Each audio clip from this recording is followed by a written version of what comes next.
Okay. So we are going to discuss today in our lecture 3 our most important topic, formulas and functions. Before going to discuss formulas and function, we will sum up what we have learned yet in our previous lectures. First of all, in our lecture 1, we have discussed about the Excel user interface in detail, in which we discuss all the aspects of Excel user interface. And in the second lecture, we have discussed the formatting. Here is a basic, conditional, advanced formatting, and advanced with conditionals. In short, in the lecture number 2, we have completely discussed our home tab. Now, आज का जो basically topic है उसमें मैंने lecture 3 and lecture 4 MS Excel के नाम से ना बेसिक फॉर्मुलेशंस एंड फंक्शंस के डिस्कशन के नाम पे बनाया है। ये बेसिकली 2 लेक्चर्स हैं, ठीक है। इसमें आज हम अपना लेक्चर 3 का पार्ट कवर करेंगे and the coming Sunday next जो है हमारा संडे, उसमें हम नेक्स्ट डिस्कशन करेंगे। तो स्टार्ट करते हैं जैसे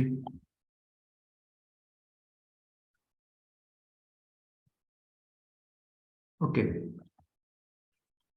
तो सबसे पहले आज हम कुछ क्लैरिफाई करेंगे, 2 इम्पोर्टेंट टर्म्स हैं जो यूजुअली बेसिकली एक्सेल में यूज होती हैं वो, और साथ हम बोर्डमास रूल को क्लैरिफाई करेंगे।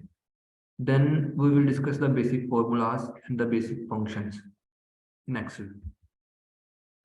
और उसके बाद जो बेसिकली हमारा कल का लेक्चर होगा उसमें हम मॉडरेट फंक्शंस को डिस्कस करेंगे और स्टैटिस्टिकल फंक्शंस को डिस्कस करेंगे और एडवांस क्राइटेरिया भी इस फंक्शन को यूज करेंगे, यानी कि हम स्टैटिकल फंक्शंस में ही कुछ एडवांस टर्म्स कंडीशंस लगा देंगे और हम उसको डिस्कस करेंगे।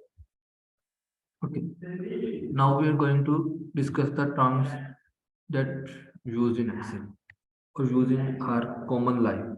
ये जो टर्म है basically most of the students will be familiar with this BODMAS rule, सुना होगा तकरीबन आप सब ने। तो किसी को आइडिया है इसका मतलब कि बोर्डमास रूल बेसिकली होता क्या है? अगर किसी को आइडिया है तो वो चैट बॉक्स में लिख के बताए। I will give you few minutes कि बोर्डमास रूल बेसिकली क्या होता है। मैथ में अक्सर हम बहुत ज्यादा यूज करते हैं।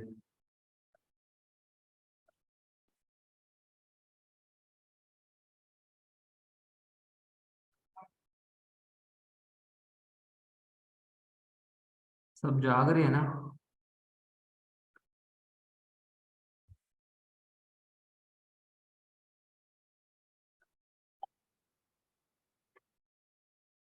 कि बोर्डमास रूल बेसिकली हमारे पास रूल होता है bracket of division, multiplication, addition and subtraction. हम बेसिकली मैथ में ये कहते हैं जब हम यूज कर रहे होते हैं तो सबसे पहले ब्रैकेट्स सोल्व होती हैं, देन उसके बाद बिल्कुल ठीक है Majid, very good. Bracket sort out होती है सबसे पहले, फिर हम मल्टीप्लिकेशन होती है, देन हम ऐड करते हैं और देन हम सब्सट्रैक्शन करते हैं। तो ये बेसिकली बोर्डमास रूल है। बिल्कुल मैथमेटिकल ऑपरेशंस भी हैं जो न्यूमेरिकली यूज होते हैं हमारी, जो यूजुअली मैथ के टर्म्स हैं। सिमिलर इन एक्सेल जब हम कोई लंबा फार्मूला लगाने लगे हैं तो हम उसको इस रूल को मद्देनजर रखते हुए लगाएंगे। फॉर एग्जांपल आप छोटी ब्रैकेट लगाएंगे, then we will add the plus sign, then हम कोई सेल का ड्रेस, तो बेसिकली एक्सेल भी बोर्डमास रूल को फॉलो करते हुए उसकी कैलकुलेशन करेगा। तो ये एक छोटी सी टर्म थी जो हमें बेसिकली क्लैरिफाई होनी चाहिए। अब एक बेसिक टर्म्स एक्सेल के पॉइंट ऑफ व्यू से देख लें तो आपको पता होगा 2 टर्म्स, फॉर्मूलाज एंड फंक्शन। इसका शायद आइडिया हो किसी को, because most of the students are familiarization with Excel. तो फॉर्मूलाज और फंक्शंस में बेसिकली डिफरेंस क्या है हम उसको देख लेते हैं। फॉर्मूलाज बेसिकली क्या है कि एक्सेल में जो फॉर्मूला है is an expression that operates on values in a range of cell और असेल। सिमिलर इसमें इन रियलिटी क्या है कि फॉर्मूला बेसिकली क्या है कि आप खुद क्रिएट करते हैं, इज इक्वल टू का sign, no issue at all. Okay, तो फॉर्मूला बेसिकली क्या है कि हम एक्सेल में क्रिएट करते हैं, इज इक्वल टू का साइन लगा के खुद हम अरिथमेटिकली जो हमारे सिंबल्स हैं, प्लस, नेगेटिव, मल्टीप्लिकेशन, डिवीजन, इस तरह के सिंबल्स हम खुद ऐड करते हैं और हम फॉर्मूलाज क्रिएट करते हैं। वो एक सिंपल सिनेरियो है। बट फंक्शंस क्या है basically? Functions basically are predefined formulas in Excel. Function ना बेसिकली एक्सेल में प्री डिफाइंड फॉर्मूलाज होते हैं, यानी आप सिंपली फॉर्मूला फंक्शन लिखते हैं तो वो ऑटोमेटिकली वो फंक्शन उस कैलकुलेशन को, उस फॉर्मूला को कंप्लीट कर देते हैं। ठीक है, तो ये हमारे पास बेसिकली बेसिक टर्म्स एक्सेल में यूज होती है, फॉर्मूलाज एंड फंक्शंस। अब मैंने आपको फर्स्ट डे से क्लैरिफाई किया था कि स्लाइड्स फॉर इंफॉर्मेशन पर्पसेज हैं, हम तमाम वर्क को किस पे करेंगे? एक्सेल पे करेंगे। तो उसको हम डिस्कशन करते हैं आगे, मैंने इसके ऐड किए हैं काफी डिटेल इसकी, तो हम उसको डिस्कस करेंगे एक्सेल में प्रैक्टिकली और देखेंगे फॉर्मूला एंड फंक्शन का मेन डिफरेंस आपको वहाँ पे क्लैरिफाई हो जाएगा। इन नॉर्मली जो फॉर्मूलाज एंड फंक्शन हैं यही है, और फंक्शन प्री डिटरमाइंड होते हैं ऑलरेडी फॉर्मूलाज, उसको हम सिंपली लिखते हैं। जैसे अपने सम का करना है तो आपने ऐड करना है इज इक्वल टू सम का फंक्शन लगाएंगे, और हम यूजुअली इनको फॉर्मूलाज ही कहते हैं। तो इसको डिस्कस कर लेते हैं। ओके, बेसिक फॉर्मूलाज हम देखने जा रहे हैं। ये मैंने आपके सामने बेसिक फॉर्मूलाज लिखे हैं, जिसमें हम एडिशन कर रहे हैं, सब्ट्रैक्शन कर रहे हैं, डिवीजन कर रहे हैं और मल्टीप्लिकेशन कर रहे हैं। फर्स्ट नंबर मैंने कॉलम में ऐड किया, then second number, and then मैंने रिजल्ट में फॉर्मूलाज लगा के उनको यहाँ पे पेस्ट किया। अब इन्हीं फॉर्मूलाज को हम एक्सेल में बनाते हैं और इसकी प्रैक्टिस करते हैं।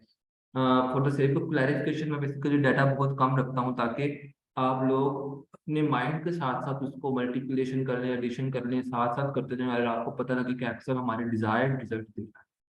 अगर मैं डाटा इतना ज़्यादा लिख दूँ, आप कैलकुलेशन करते वक्त सोचेंगे कि आंसर में भी करेक्ट है या रॉन्ग, क्योंकि हमें आइडेंटिफाई नहीं होगा। इसलिए डाटा हमारा कंसाइज होता है और हम उसको क्लैरिफाई करते हैं। इसी टेबल को मैंने उधर एक्सेल में इंपोर्ट किया है, हम वहाँ पे जाकर इसको कॉपी करते हैं और वर्क करते हैं।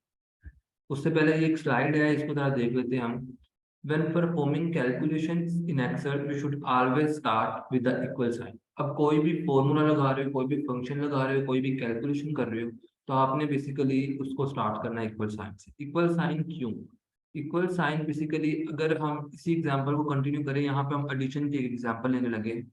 मैंने फॉर्मूला लिखा रिजल्ट कॉलम में is equal to C D two plus D two. C two और डी टू क्या है? हमने फर्स्ट लेक्चर में डिस्कस किया था, बेसिकली सेल एड्रेस, यानी कि सी कॉलम की row number 2, D column row number 2, तो ये एड्रेस होते हैं। इज इक्वल टू एक्सेल को ये बताता है कि एवेल्युएट करें, इसके बाद जो भी चीजें हैं उसको एवेल्युएट करें। C2 बेसिकली सेल एड्रेस है, C representing the column letter and 2 representing the row number, जैसे हमने डिस्कस किया, और D2 basically similar to C2। अब हम इसको डिस्कस कर लेते हैं। I will share the Excel file.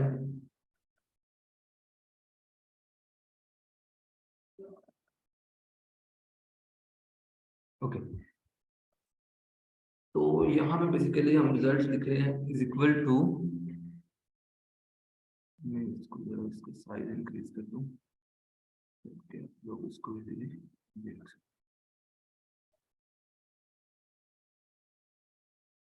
Sorry, मैंने फॉर्मूला लगाया हुआ इज इक्वल टू। जब आप इज इक्वल टू का साइन लगा देते हैं तो बेसिकली वो इसको वैल्यूएट करने लग जाएगा, उसके बाद वाली चीज जैसे हमने डिस्कस किया है।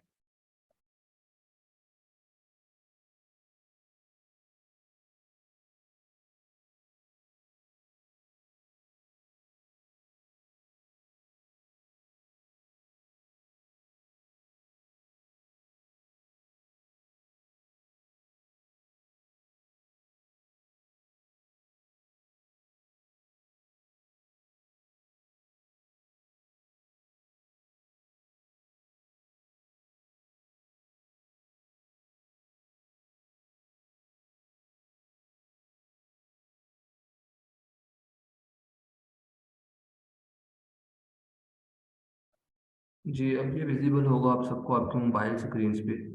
तो मैं यहाँ पे एक फॉर्मूला लगाने लगा हूँ, is equal to cell address. ठीक है, अब हम क्या करने लगे, एडिशन का जो है ना बेसिकली करने लगे हैं, तो हम सिंपली प्लस सेकंड नंबर, इसी तरह जितने भी नंबर्स हैं आप उनको ऐड करेंगे, अगर क्लिक करेंगे तो वो उनको ऐड करता जाएगा। ये है एडिशन के लिए फॉर्मूला। इसी तरह सिमिलर आप, ये एक होते हैं फॉर्मूला, यानी कि आपने इक्वल टू साइन लगाया, देन आपने मैन्युअली ऐड किए cell address. Similar to function basically क्या करता है, उसमें आपको प्री डिटरमाइंड फॉर्मूलाज दिए जाते हैं। फॉर एग्जांपल इधर मैं लिखता हूँ इज इक्वल टू सम, यानी एडिशन के लिए। अब देखिए यहाँ पे फर्स्ट वाला बता रहा है adds all the number in a range of cell. मैंने यहाँ पे क्लिक किया और मैंने ये ऐड सेल्स ऐसे एड्रेस दिया, फिर मैंने इसको ब्रैकेट को क्लोज किया और उसने मुझे आंसर 16 दे दिया। ये है difference between the formulas and functions. अब हम सब्ट्रैक्शंस को डिस्कस करते हैं। तो इज इक्वल टू 21 फॉर्मूला में हमें मैनुअली ऐड करना पड़ता है, तो मैं यहाँ पे मैनुअल फिगर्स को ऐड करता जाऊंगा। देन फर्दर मूव करते हैं, तो हम डिवीजन को करने के लिए 33, देन हम उसका साइन लगाएंगे और इसको लिख के कैलकुलेशन कंप्लीट कर देंगे। Then same in the case with multiplication, we will write of the cell address, then the multiplication sign, and then the second number, and it will add it. जी मैं repeat कर रहा हूँ, एक message आया है। तो बेसिकली मैंने यहाँ पे स्टूडेंट इज इक्वल टू का साइन लगाने के बाद, ये इज इक्वल टू का साइन है, मैंने सेल एड्रेस दिया है जिस सेल पे आप लगाना चाह रहे हैं, उसके बाद मैंने नेगेटिव का साइन दिया है और मैंने दूसरा नंबर, यानी कि मैं चाहता हूँ 21 - 9, तो मैं ऐसे इसको करता हूँ तो वो मुझे डिजायर्ड रिजल्ट दे देता है। अब आपको एक चीज क्लैरिफाई कर दी जाए कि for the subtraction, division and multiplication there is no specified or predetermined formulas, यानी कि इसके फंक्शंस कोई नहीं है। क्यों नहीं है? क्योंकि अगर आपने इस तरह की कैलकुलेशन करनी है, फॉर एग्जांपल 21 9 है, 10 है और 2 है, अब इस तरह के आपने इसको मल्टीप्लाई करना है, तो एक्सेल को ये कैसे पता लगेगा कि बेसिकली अगर आपने माइनस करना है तो वो 2 - 10 करेगा, फिर 10 - 21 करेगा, तो वो आंसर्स नेगेटिव में आता जाएगा। तो इसीलिए इसको जो कैलकुलेशंस है वो हमें मैन्युअली करनी पड़ती हैं, but for the sum purposes there is a satisfaction formulas, और जो ज़्यादा यूज किया जाता है तो वो दिए गए हैं। उसके अलावा हमारे पास काफ़ी बेसिक फंक्शंस हैं ये वाले, जो हम डिस्कस करेंगे आगे with the passage of time after viewing our slides. तो ये हमारे पास बेसिकली फॉर्मूला एंड फंक्शन का डिफरेंस था जो हमने आपके साथ क्लैरिफाई कर दिया। अब हम डिस्कस करते हैं ये जो हमने डिस्कस कर लिया बेसिक फॉर्मूलाज, मैंने सम के लिए डिस्कस कर लिया कि प्लस साइन लगाते हैं। Same with the case as discussed earlier, for subtraction, division and multiplication you can do like the same you did in the sum formula। तो आप वहां पे प्लस के साइन की जगह जो रेड में 3 सिंबल्स दिए ये लगा के उस पर वर्क कर सकते हो। अब हम डिस्कस करने लगे हैं मेन बेसिक फंक्शंस हमारे एक्सेल के। Functions increase user productivity when working with Excel, as we discussed earlier, because these are the predetermined formulas. We will discuss today and tomorrow the numerical function. The next week, we will discuss the date time function, trim functions, and string function. As discussed earlier, आज हम numerical calculations को करेंगे। तो हम discuss करने जा रहे हैं बेसिक फंक्शंस को।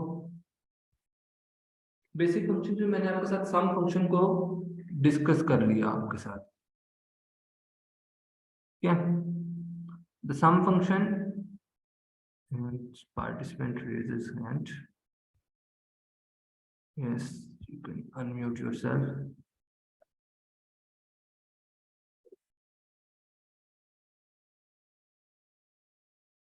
मैंने आपको अलाउ किया, अनम्यूट कर सकते हैं आप खुद को।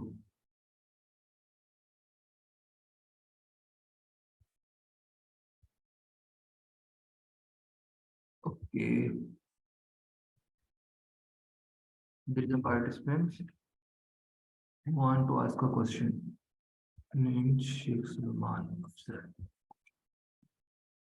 lower his hand। ओके, अगर फर्दर कोई इशू हो सलमान तो गाइड कर दीजिए इधर ही।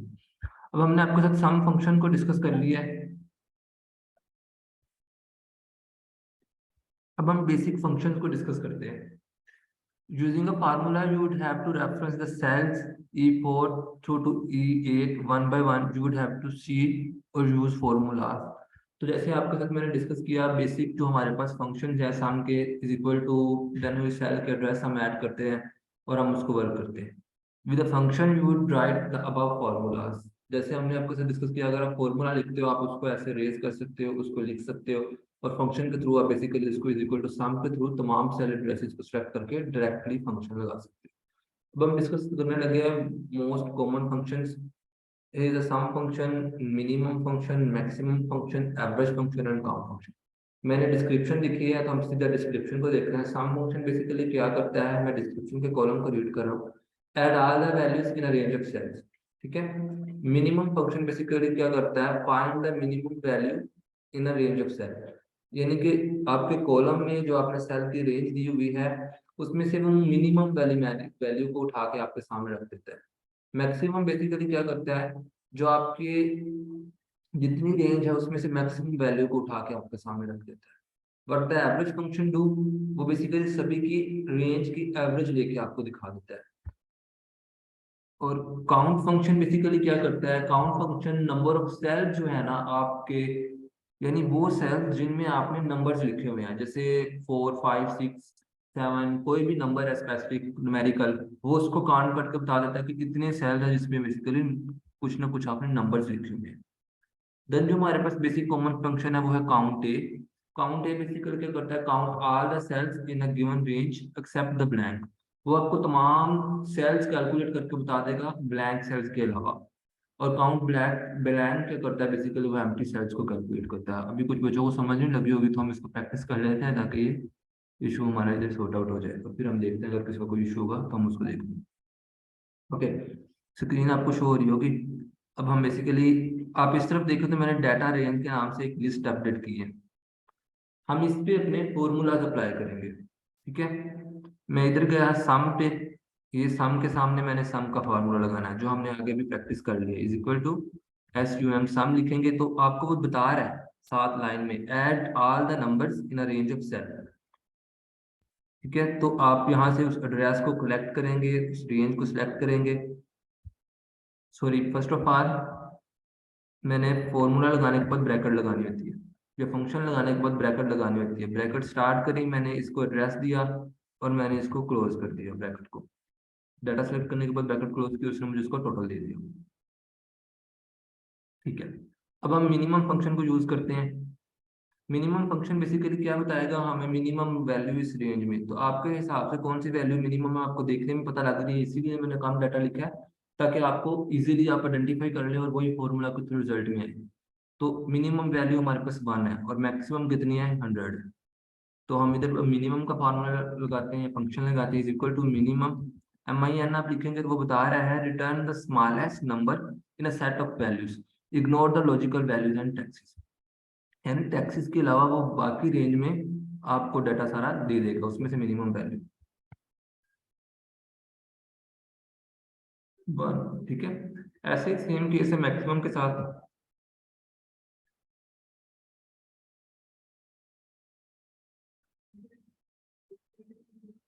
100 वैल्यू आ गई। आगे हमारे पास एवरेज का फार्मूला है simple, is equal to average. तमाम सेल्स को सिलेक्ट करेंगे और वो इसकी एवरेज हमें बता देगा। Same with the case count.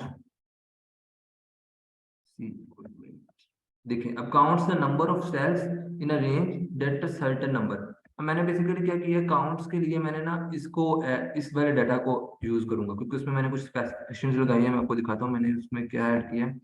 मैं इसको हाइड कर देता हूँ ताकि आपको इजीली कॉलम से नजर आए, ठीक है।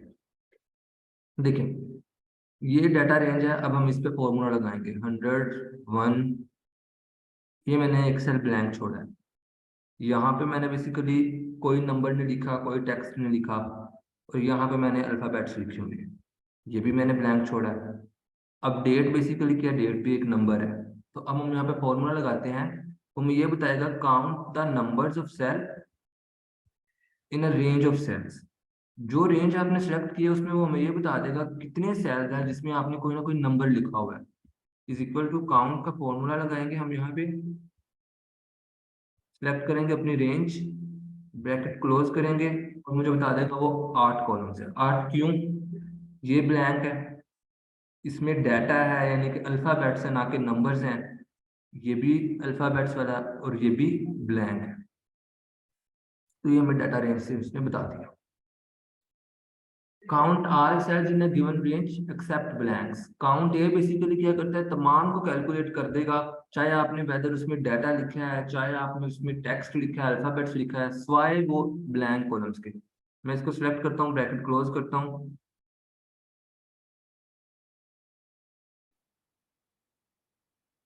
ठीक है, उसने मुझे बता दिया 10। अब दो ब्लैंक्स को उसने नहीं गिना, क्योंकि ब्लैंक्स के अलावा अब अगर आपने क्या चाहते हैं कि मैं ब्लैंक कॉलम भी देख सकूं, काउंट ब्लैंक का फॉर्मूला आपके पास है, फंक्शन आपके पास है, अब वहां से सिलेक्ट करते हैं। अब बेसिकली हमें डिजायर्ड रिजल्ट 10 देना चाहिए, क्योंकि ब्लैंक कॉलम सिर्फ हमारे पास, सॉरी ब्लैंक्स कॉलम हमने काउंट करना है, सेल्स करना है, तो वो हमें दो रिजल्ट देगा, क्योंकि जो हमारे पास खाली सेल्स है वो सिर्फ दो ही है, तो हमें दो रिजल्ट देगी। यहाँ तक सभी को ओके है? कोई इश्यू है तो आप पूछ सकते हैं, देन हम फर्दर मूव करते हैं आगे।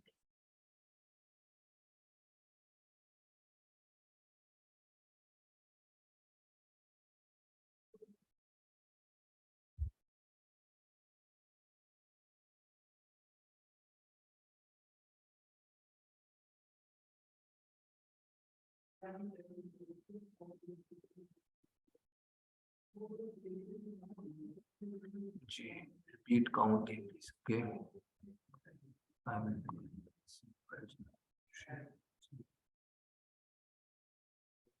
जी, काउंट ए बेसिकली क्या है कि आपने एक रेंज सेट कर दी, ये रेंज है आपकी। ठीक है, ये जैसे सीरियल नंबर्स वाली मैंने ये डाटा रेंज बनाई हुई है, तो ये रेंज है आपके पास। आप कहते हैं कि ये मैंने सीरियल नंबर बता रहा है कि 12 सेल्स हैं ये वाले इस रेंज में, तो आप ये चाहते हैं कि इन 12 सेल्स में, यानी जितना भी डाटा उसमें से मुझे वो ये बता दे कि कितने सेल्स ऐसे हैं जिसमें कुछ ना कुछ डाटा है। अब देखिए, आप इस सेल में भी डाटा है, इस सेल में भी डाटा है, यानी कुछ ना कुछ तो लिखा हुआ है ना। और इस सेल में बेसिकली क्या लिखा हुआ है, कुछ भी नहीं लिखा हुआ। तो जितने भी ब्लैंक सेल्स है ना, उनके अलावा जितने सेल्स बचते हैं वो उसको यहाँ शो कर देता है। जैसे अब अगर मैं इधर लिख देता हूँ, कुछ भी लिख देता हूँ फॉर एग्जाम्पल, फिर एंटर करता हूँ, तो वो मुझे बता देगा 11 सेल्स है। तो मतलब ऐसे सेल्स पूरी रेंज में 11 सेल्स में डाटा है, एक सेल ब्लैंक है। तो ये हमारे पास है इसका। ठीक है, होप सो क्लैरिफाई होगा, हो गया होगा। इसको हमने कंडीशनल फॉर्मेटिंग भी देखा था कि यूनिक आप यहाँ से सिलेक्ट करते हैं, शायद स्टूडेंट्स को याद हो।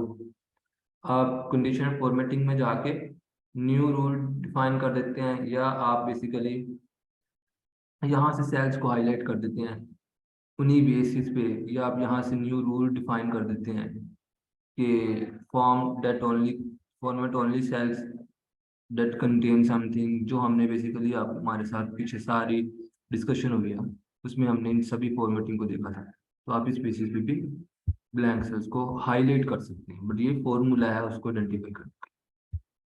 Let's move on.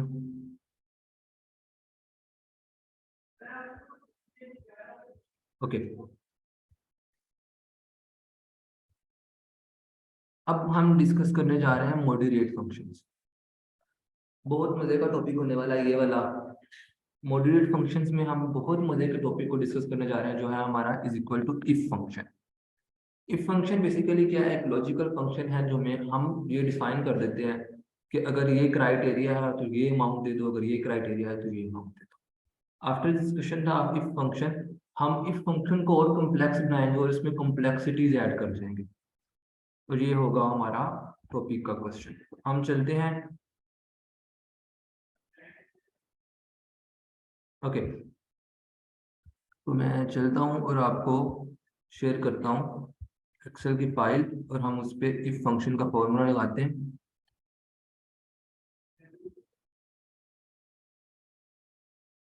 ठीक है जी, हमारी मीटिंग में 6 मिनट्स हैं, तो मैं पहले हम इफ फंक्शन को डिस्कस कर लेते हैं। सभी को स्क्रीन अपीयर हो रही होगी, और अब हम डिस्कस करने लगे इफ फंक्शंस को। इफ फंक्शन बेसिकली क्या कहते हैं, गौर से सुनिएगा, इसमें कोई भी इशू मुझे बता दीजिएगा, जैसे ही मैं स्टॉप होता हूँ हम उसको डिस्कस कर लेंगे, रिवाइज कर लेंगे। इफ फंक्शन बेसिकली एक फंक्शन है जिसमें हम उसको एक लॉजिकली एक क्राइटेरिया दे देते हैं, कंडीशंस दे देते हैं, इसको बेसिकली लॉजिकल फंक्शन कहा जाता है। तो अगर ऐसा है तो हमें ये आंसर दे दो, अगर ऐसा नहीं है तो हमें ये आंसर दे दो। Suppose is equal to, if function मैंने लगाया तो बताता है checks whether a condition is met and return one value if true and another value if false. तो हम इसको अप्लाई करके देखते हैं, इज इक्वल टू इफ। तो मुझे बता रहा है आपके पास तीन चीजें हैं, आपने लॉजिकल टेस्ट पहले चेक करना है, फिर आपने वैल्यू ट्रू को देना है, वैल्यू फॉल्स। अब लॉजिकल टेस्ट क्या है कि बेसिकली मैं कहता हूँ कि मेरे एक्चुअल एक्सपेंसेस इतने थे, ठीक है, और मैंने जो प्रिडिक्ट किया था, जो बजट बनाया था, वो था कि 900।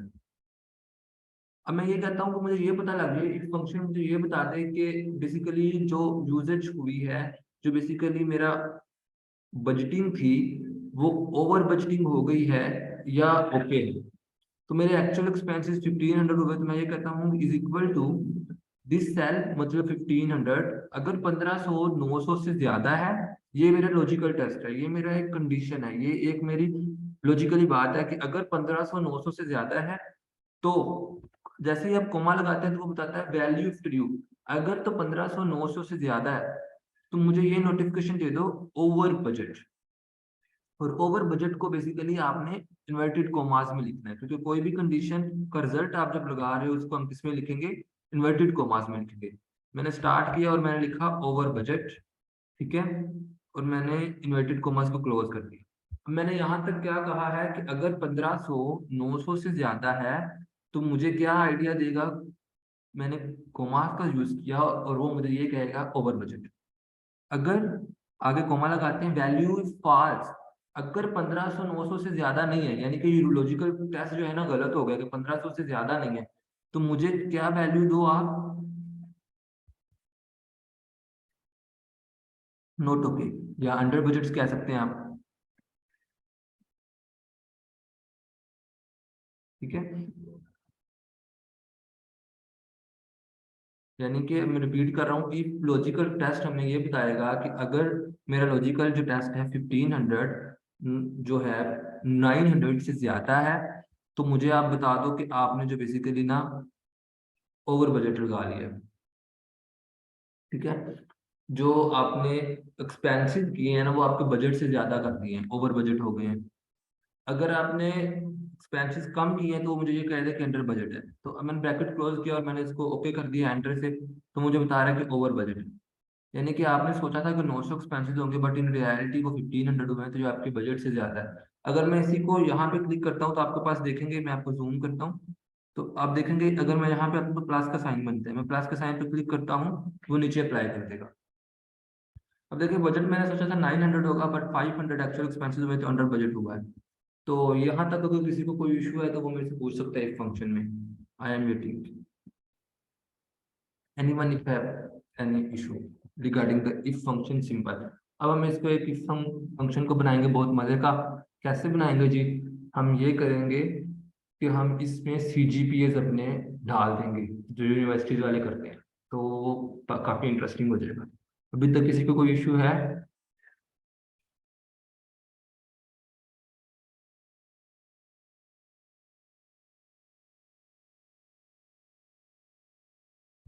अगर तो इशू हो तो टाइप कर दीजिए करें, अगर नहीं हो तो बता दिया करेंगे नहीं है, ताकि मैं फिर आगे स्टार्ट करूँ।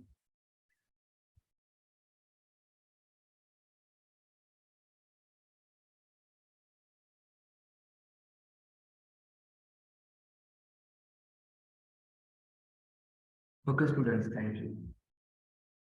अब हम डिस्कस करते हैं हमारे बहुत ही मजे का आज का टॉपिक का जो होगा।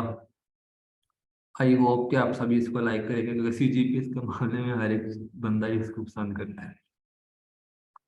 तो मीटिंग में 1 मिनट की मीटिंग रहेगी हमारी, तो हम इसे एक मीटिंग जो हमारी होगी, न्यू लिंक शेयर करूंगा, उसी में ज्वाइन करेंगे। तो नेक्स्ट टॉपिक हमारा होगा complex function, make complexities in it and let's practice on Excel. हम बेसिकली क्या करेंगे, कुछ क्राइटेरियाज और लगा देंगे, उसको आप गौर से समझिएगा, क्योंकि थोड़ा सा डिफिकल्ट हो जाएगा, न्यू जो बेसिकली यूनिवर्सिटी से नहीं है, बट बाकी इतना इजी मुश्किल नहीं है, आराम से हम कवर कर लेंगे। और उसके बाद हम एक छोटी सी डिस्कशन करेंगे, जो मैंने आज आपको मैसेज शेयर किया था बॉयज एंड गर्ल्स के ग्रुप में, आपने डोगोमा को सर्च करके आना है। आई होप सो किसी ने नहीं किया होगा, अगर किसी ने किया है तो उससे डिस्कशन कर लेंगे, और हम इसको डिस्कशन करेंगे, बहुत मजे की बात है।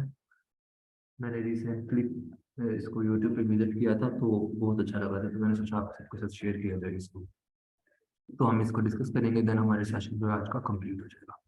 मैं आपको दोबारा लिंक शेयर कर रहा हूँ ग्रुप में, तो आप ज्वाइन कीजिएगा, ठीक है। सी यू ऑल नेक्स्ट मीटिंग।